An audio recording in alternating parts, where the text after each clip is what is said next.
हम राजीव दीक्षित जी की ये बुक पढ़ रहे हैं जो हमारे हेल्थ के लिए हमें सजाग करेगी। हम तंदुरुस्त रहना है और घर के ही सामान में से, रसोई के ही सामान में से हमें सारी दवाइयाँ मिल जाएगी। कोई थोड़ी बहुत ही ऐसी होगी जो हमें ढूंढनी पड़ेगी आयुर्वेदिक दवाएं, बाकी उन्होंने सारे इलाज ऐसे ही बताए हैं।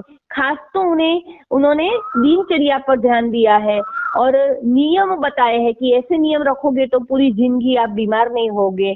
तो उस पे हमारा ध्यान होना चाहिए और हो सके उतना हमारे जीवन में हमें लाना है। ऐसे ही हम पूरी बुक पढ़ेंगे। आज राजीव दीक्षित जी की बुक में हम मोक्ष का मार्ग देखेंगे। मनुष्य शरीर ही मोक्ष धारण करता है। जो मनुष्य अपने दुखों को दूर कर ले और दूसरों के दुखों को दूर करने का काम करे वही मोक्ष का अधिकारी है।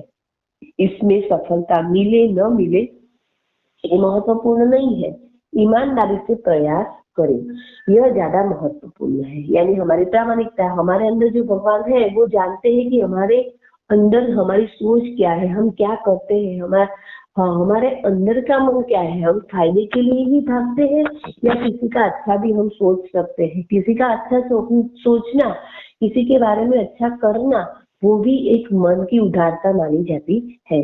3 तरह के दुख पूरी दुनिया में बताए गए हैं। एक दैहिक दुख, शरीर का दुख, दूसरा दैविक दुख, भगवान का दिया हुआ दुख, और तीसरा भौतिक दुख, गरीबी का दुख।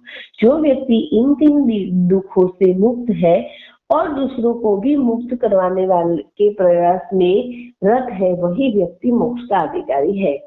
तो जो ऋषि मुनि हमने देखे, ऋषि मुनि के बारे में हमने जाना, तो ऋषि मुनि क्या करते हैं, वो खुद तो भगवान से बातें कर सकते हैं, उनका मिलन भगवान से हो गया होता है, फिर भी वो लोग हमारे पास आते हैं और हमें समझाते हैं कि आप गीता पढ़े, आप अपने दिनचर्या में ऐसे करें, ऐसे भक्ति करें, सुबह सुबह और जगते ही, रात को सोते समय और दोपहर को खाते समय आप भगवान को याद करें। यानी हमको भगवान के साथ जुड़ के वो उनका मोक्ष फिक्स ही है, ऐसा इसके द्वारा हम समझ सकते हैं। शरीर के दुख को दूर करने की सबसे बड़ी भूमिका पेट की होती है। 90% दैहिक दुख पेट से संबंधित है। 10% दुख ही पेट के अतिरिक्त होते हैं, इसलिए सबसे ज्यादा ध्यान पेट का रखना चाहिए। ये 90% बीमारियों की संख्या 148 है। यानी हमारे समाज में ऑपरेशन था, कंपटीशन नहीं था। भारत के लोगों का डीएनए धार्मिक चीजों से ज्यादा प्रेरित रहता था। गर्म देशों का डीएनए और ठंडे देशों का डीएनए बिल्कुल अलग होता है। दुनिया के सभी धर्म पूर्व से निकले हैं, अर्थात एशिया से ही निकले हैं, और एशिया के देश पश्चिमी देश की तुलना में गर्म है। भारत की भूमि मध्य मार्गियों की भूमि है।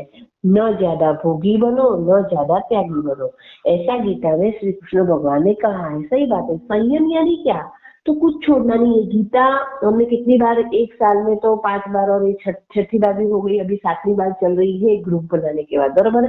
मेरा तो 87 से भी ज्यादा हो गया, तो 87वीं बार चल रहा है, बराबर है। तो उसमें क्या देखना है, यही कि भगवान कुछ छोड़ने को बोल ही नहीं रहे हैं। भगवान सब कुछ संयमित, योग्य, युक्त आहार विहार से, युक्त आहार विहार भोजन सब कुछ युक्त करना है, यही हमें यहाँ बताया गया है। जन्म होने में पीड़ा होती है, मृत्यु तो पीड़ा रहित है, ऐसा शास्त्रों में लिखा गया है।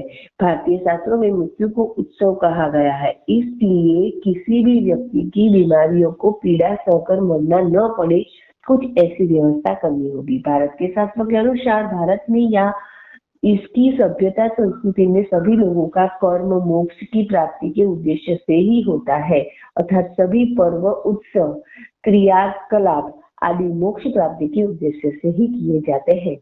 प्यासे को पानी पिलाना और भूखे को रोटी खिलाना बहुत ही बड़ा धर्म का काम है।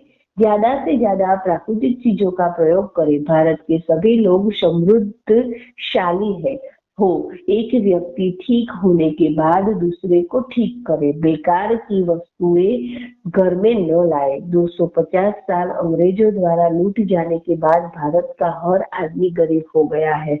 अपने आसपास बनने वाली वस्तुओं का ही प्रयोग करे, यानी लोकल जो बनता है लोकल होता है। जैसे दूध, तो हम जैसे पैकिंग दूध लेते हैं तो वो 3 दिन के बाद हमारे पास आता है, और हम आजू बाजू वालों के जो गांव के लोग होते हैं वहां से लेते हैं तो वो रोज का ताजा मिलता है। लेकिन यहाँ प्रामाणिकता नहीं रही है, वो लोग दूध में पानी मिलाते हैं। इसलिए हमें ये प्रश्न होता है कि क्या करना चाहिए। यदि हर व्यक्ति प्रामाणिक हो जाए तो भारत समृद्ध हो जाएगा, क्योंकि हर व्यक्ति अपना बेस्ट देगा, प्रामाणिकता से करेगा, तो लेने वाला देने वाला सभी, और हर कोई हर चीज देता है लेता है, देने लेने में हर व्यक्ति का हिस्सा होता है। तो हर कोई प्रामाणिक हो जाएगा तो कोई प्रश्न ही नहीं रहेगा। जिनकी आर्थिक स्थिति मजबूत नहीं होती है उनकी राजनीतिक स्थिति भी कमजोर होती है, और जिनकी राजनीतिक स्थिति मजबूत नहीं होती है उनका धर्म भी सुरक्षित नहीं होता है। संस्कृति और सभ्यता की सुरक्षित नहीं रह सकती है, यानी आर्थिक स्थिति भी अच्छी होनी चाहिए। अपने खून पसीने की कमाई को सोच विचार कर खर्चा करें, क्योंकि आप गरीब होंगे तो देश भी गरीब होगा। भेड़ चाल नहीं होनी चाहिए। खर्चों पर नियंत्रित नहीं होने की वजह से आज अमेरिका जैसा देश चीन का कर्जदार है। अतः खर्चा कम करें, बचत ज्यादा करें, क्योंकि आपके द्वारा बचाया हुआ पैसा देश को परोक्ष रूप से काम आएगा। अर्थात उतना पैसा वह बाहर से कर्ज नहीं लेगा, आपसे लेकर काम चलाएगा। अभी पूरा हमने मोक्ष का मार्ग जो उन्होंने बताया है वही देखा। अभी शरीर श्रम की आवश्यकता एक पॉइंट है, तो उसने एक ही पॉइंट उन्हें दिया है। उन्होंने से एक ही पॉइंट में समझाया है कि जन्म से 18 साल तक खेलना ही श्रम है। 18 साल के से 60 साल तक श्रम थोड़ा थोड़ा बढ़ाइए। शारीरिक श्रम को 60 साल तक कम मत कीजिए। 60 साल के बाद श्रम को कम करते रहिए। बुढ़े होने के बाद इंसान को थोड़ा आराम करना चाहिए। अभी जलवायु दिनचर्या का संबंध। भारत की भौगोलिक परिस्थितियों के अनुकूल अपनी दिनचर्या बनाए, मतलब आप जहाँ रहते हैं वहां की तासीर के हिसाब से अपनी दिनचर्या को ढाले। तेल स्थानीय वातावरण और तासीर के हिसाब से होना चाहिए। गर्म इलाकों में दक्षिण भारत में ठंडा तेल अच्छा होता है। सबसे ठंडा तेल घानी से निकलने वाला नारियल का तेल है। उत्तर भारत में सरसों का तेल सबसे अच्छा है। हरियाणा, पंजाब, पहाड़ी इलाकों में भी रहने वाले लोगों के लिए तिल का तेल अच्छा होता है। मेवा या ड्राई फ्रूट खा सकते हैं, लेकिन जलवायु और तासीर के हिसाब से। अखरोट ठंड में रहने वाले लोगों को खाना चाहिए। काजू जम्मू कश्मीर के लोगों को खाना चाहिए। केसर दिसंबर, जनवरी, फरवरी से आगे न खाए, यानी ठंडी में ही केसर का यूज करना चाहिए। मनुष्य के अतिरिक्त किसी भी जीव जंतु की पारंपरिक क्रियाओं और दिनचर्याओं की क्रियाओं में कोई परिवर्तन नहीं हुआ है, चाहे वह कोई भी युग के से रहा हो।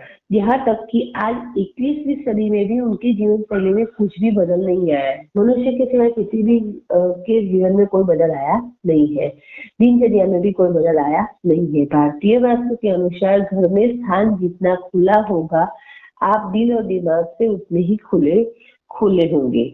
घर में स्थान जितना घिरा हुआ होगा, दिल और दिमाग उतना ही संकुचित होगा। परंपरा वही विकसित होती है जहाँ मौसम और जलवायु के हिसाब से चीजें व्यवस्थित हो। अभी हर जो हम लोग पढ़ रहे हैं ना, तो उनमें से एक पॉइंट निकालेंगे, हमारे नोट में डालेंगे। चलो ज्यादा नहीं लिखना है, रोज का एक पॉइंट निकाले ना तो भी बहुत है। और हम कमेंट में भी डाल सकते हैं कि ये हमें करना चाहिए, आज का यही एक मोरल निकलता है। ऐसे हम इस बुक को पढ़ेंगे ना तो ही इसमें मजा आएगा और इसमें आगे बढ़ेंगे।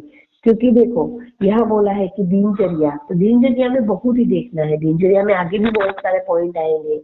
मोक्ष का मार्ग बताया तो इसमें यही है कि यदि आप खुद समृद्ध हो तो दूसरे को भी समृद्ध बनाना है। यानी हमारे पास जो भी कुछ अच्छा है वो किसी को बांटना है। बांटना हमारी संस्कृति है।